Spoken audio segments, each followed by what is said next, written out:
Welcome to Evolutionary Men, where we learn to lead in life and love with head, heart, and guts. This is for men wanting to deepen their presence in the world, clarify their purpose, more easily connect with their power, and find ease in dating and relationships. I'm your host, Jason Lang. Let's get started. Hey guys, we'll get started here in just 1 second, but I wanted to tell you about 2 opportunities coming up this year to actually do the work in person. So if you've been wanting to check out some men's work, get involved with a men's group, do some embodiment practices, and really just come alive as a man, make some pretty significant shifts in your life, I have 2 opportunities coming up this year I'd highly suggest checking out. First, I have my annual retreat happening over Labor Day this year. So that's August 31st through September 4th in Northern California. And this is going to be a 4-day event at a beautiful retreat center where we're going to go super deep, me, my co-facilitator, and 24 men on a beautiful property. And we're going to dig in. We're going to do masculine practice, feminine practice, meditation, qigong, shadow work, small group work, and we're also just going to have a lot of fun. So if you've been itching to get out into a beautiful location and spend some time with other men, just head on over to evolutionary.men/retreat to check that out. Then, on top of that, I have the second iteration of our Heart of Shadow program starting September 5th and running through November. The Heart of Shadow is a 9-week virtual program that has a 3.5-day retreat smack dab in the middle. And this program's all about shadow work. This is about going into those parts of ourselves that are scary, shut down, hidden, whatever it might be.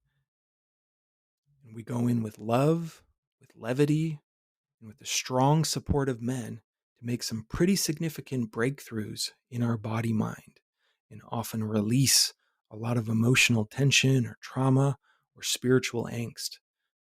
Our first one earlier this year was a smashing success, and the guys are still meeting to this day. If you're wanting a men's group, this is an amazing opportunity because you are going to get to know the men in this program. It's just 12 guys at an incredibly deep level. And these will be men you can reach for and turn towards for the rest of your life. And you'll be able to unravel some of the deepest core level wounding in your body in this powerful container. You can learn more about that virtual program and its included retreat at heartofshadow.com, or you can check out both of these under the events tab of my site. All right, let's dive in. All right, and welcome back. On this episode, I want to talk about the purpose of dating. So I've been working a lot with men over these last years around dating and relationships, helping men that are already in relationships deepen them and make them even more fulfilling, and helping single men attract and get into the kind of relationship they've really been looking for. And on this journey, I've gotten to really know what challenges are out there for men as they go on that journey to find a partner that they really want to commit to in some kind of significant way. Finding that partner involves dating. And quite simply, from my point of view, the purpose of dating is to discover if someone is your life partner or someone you even just want to invest more time into. I know that might sound really obvious, like of course that's what we're doing dating, but it's kind of crazy to me how sometimes us men can miss the ball on that. And what I mean by discover is to, in the time and interactions you spend together, to really explore this other person to find out, who are they? What makes them tick? How are we aligned? How are we not aligned? Where do we both want to go? What does it feel like to be together. This is such a simple but important concept because what it allows us to do in our dating journey is take some of the power back. It can be really intimidating for some men, nice guys like myself, to go out there and date and feel like, oh my God, I got to live up to a certain status or stereotype or level of attraction or something to be able to win over a woman. And that right there, that mindset already kind of makes it hard for us. But the idea of dating to discover changes that a little bit, where your job as a man, when you go out on a date, is to lead and discover, who is this woman? Does she align with me? All those things we've been talking about. Who is this woman? And does she fit what I'm really looking for? And so it allows us to bring ourselves forward, right? One of the crazy kind of default dating strategies that guys often do, or frankly, just human beings often do, is, well, I meet someone and I kind of like them. So I'm going to try to be X, Y, or Z to really impress them until we get into some kind of relationship and commit. And then once we do, I can kind of relax and be more myself. I know it sounds like, well, who would ever do that? But this is often the system that's driving the show. So we don't want to be too authentic. We don't want to be too vulnerable. We want to create an image of not being too interested. All these different bullshit games guys kind of fall into to try to put this best foot forward. The problem with that strategy is what happens later on. So I've seen this a lot where men will start dating someone and they're maybe not being their fully authentic self. And then they really do get into something with a woman. And it gets to the point where they do need to start being a little more authentic or real.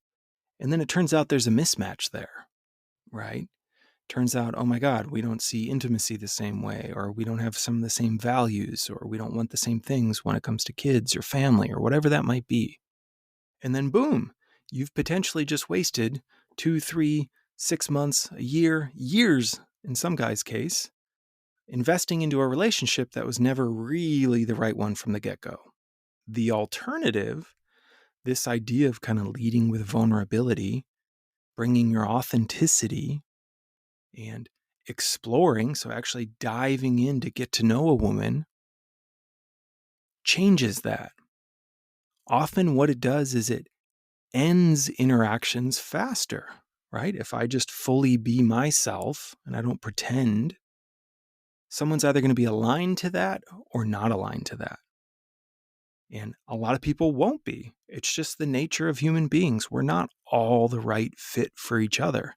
And that is totally fine. But we want to find that out sooner than later.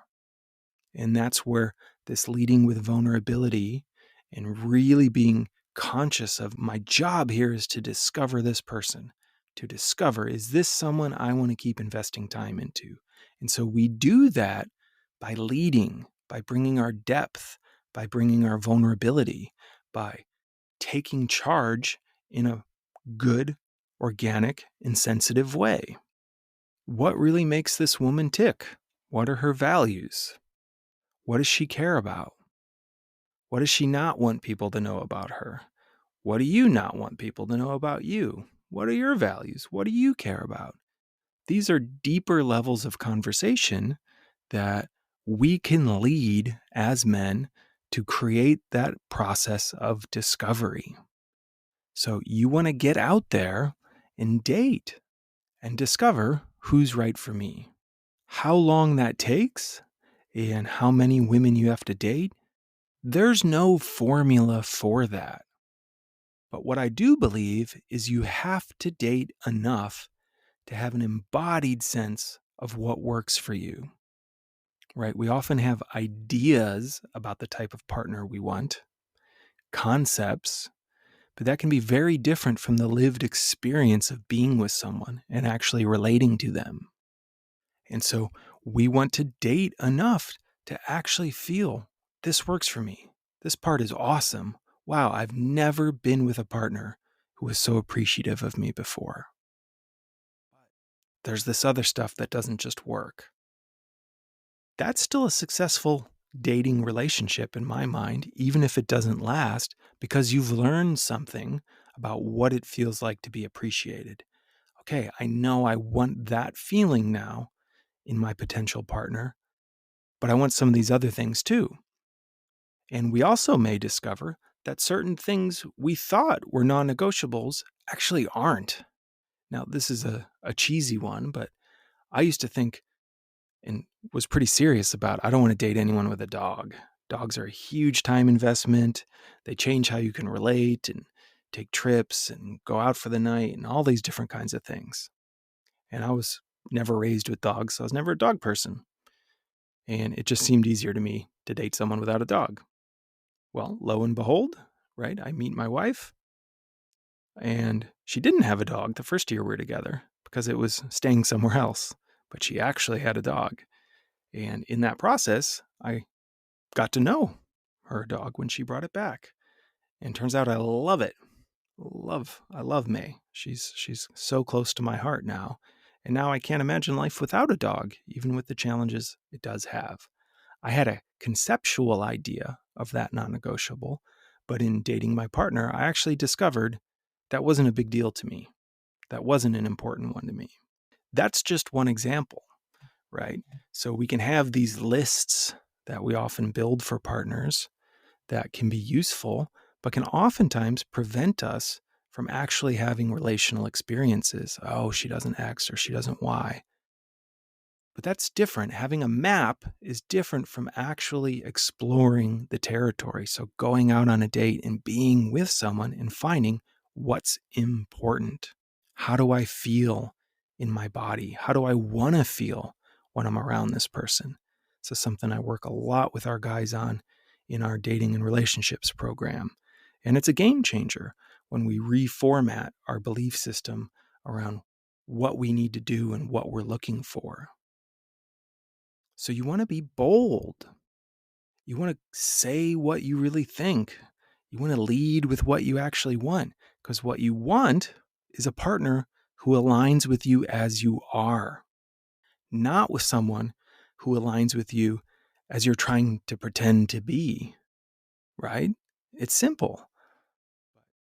Dating culture often teaches us not to be authentic. Oh, I shouldn't text her too fast because then I'll seem needy or too wanting or whatever the bullshit games that so many men are taught.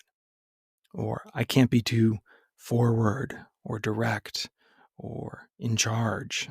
Or I can't have conversations about wealth or race or family or politics.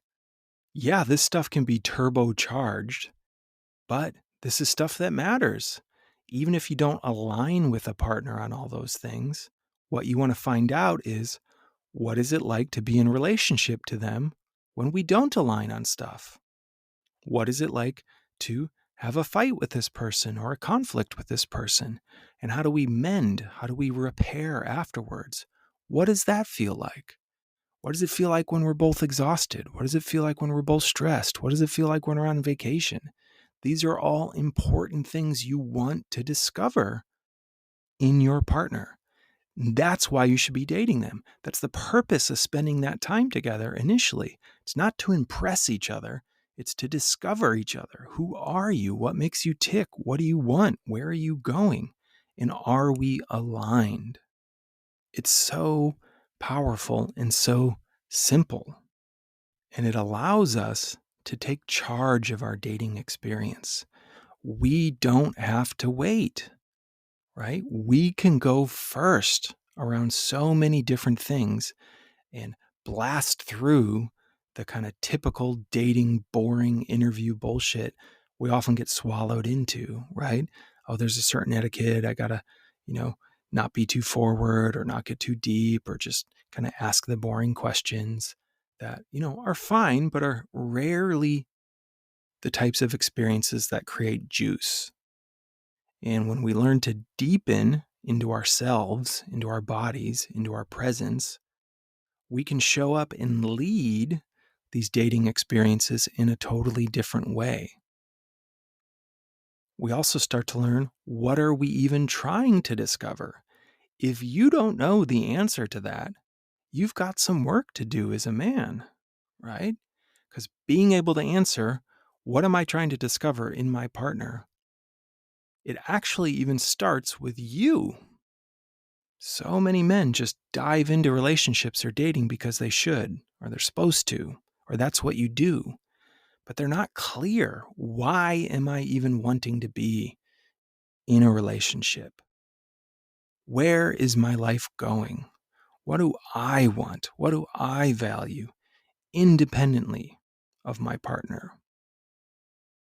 And as we get clear about what we want, who we are, and where we're going, which I've talked about on episodes before, that becomes a compass for us to navigate these relational experiences with people we're dating. Okay, I want to see, what's it like when I X? What's she like when she's Y? What happens if I lead us on an adventure and I make mistakes? Like, that's all important stuff you want to discover.